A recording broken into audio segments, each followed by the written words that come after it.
Here we go, guys, on Thanksgiving Day. I want to do a little comparison. I've been in a little upset mood with Vortex Immersion RC.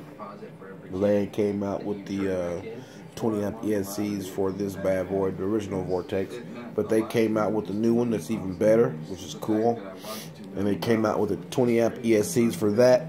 Love it. Now, the issue is, which I haven't noticed, guys, and it's starting to question my ability if I really want the new 20 amp ESCs from Immersion RC Vortex, because the ESCs are supposed to be one-shot capability, and I'm gonna show you guys a little something comparisons between ESCs, because these are the original ESCs on the Vortex, which are supposed to be RotorSense 125. And basically what RotorSense is, guys, is you can solder the wires directly to the ESCs without worrying about having to do like I had to do on the ZMR with the Rotor Geeks, where I had to make sure I soldered each wire opposite, the two propellers this way, the two wires the opposite direction than I do these for these two right here. Excuse me, guys, this cold is killing me. And with RotorSense, you don't have to worry about that. You can just solder all your ESCs up in the same way. And the way RotorSense works is when you get ready to program it, you spin the propeller the way you want it to go. And when you spin that propeller that way, it's going to send a pulse for that ESC telling it that you wanted that motor to spin that way. So it's going to automatically program the ESC to spin that way for that motor. And the same way for this one right here, you have to spin that motor the same way you spin the other one in order for that ESC to work that way. But if you forget and you spin that bad boy that way, guess what? You in trouble. You have to go back through all the program and redo it all over again. But anyway, I'm going to show you guys a little bit of what RotorSense does compared to the ESC's actual one-shot capability that stops on active braking, because this is supposed to have active braking enabled, which I went in and checked everything, and it does. So I'm going to go ahead and give you guys a little preview of okay, just activated the ZMR.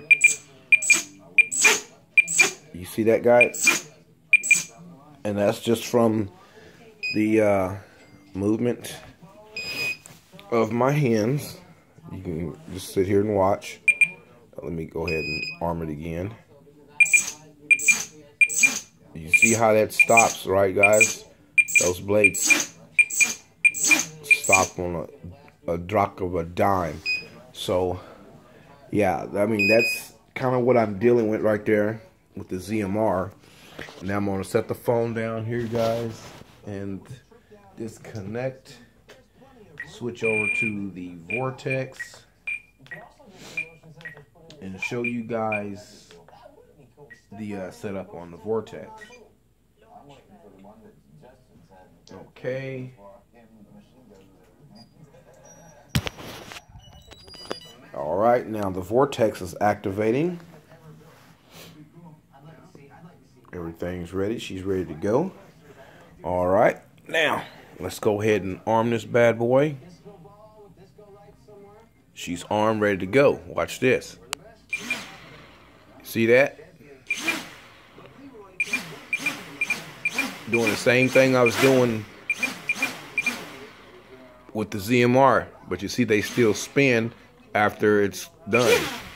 So basically what that is, guys, that's almost like the original Simon K firmware that we used to have when the Blades did that. I was sitting there talking to a buddy last night, and we was coming to conclusions of stuff like that. Was like, well, man, I don't know if I really, want to get the new 20 amp ESCs just so I can have this all over again, because I kind of like my active braking, and this is supposed to have active braking enabled. So, I mean, you guys seen I did this. I mean, it was the same inputs I did with the ZMR. Stop. And you see, the blades are still spinning. With the ZMR, as soon as you give throttle and you stop, it shuts off, period. The blades don't keep spinning like it does on the Vortex. See, like that right there. It's still spinning at that. Hadn't been off the controller for at least 4 seconds right there, guys. You've seen that. But let me go ahead and disconnect this. And like I say, guys, that was a little quick preview. So now I think I'm kind of at a new place now where I think I might be go ahead and putting some 20 amp ESCs in this bad boy. I don't know if I want to go with the Immersion RC ESCs.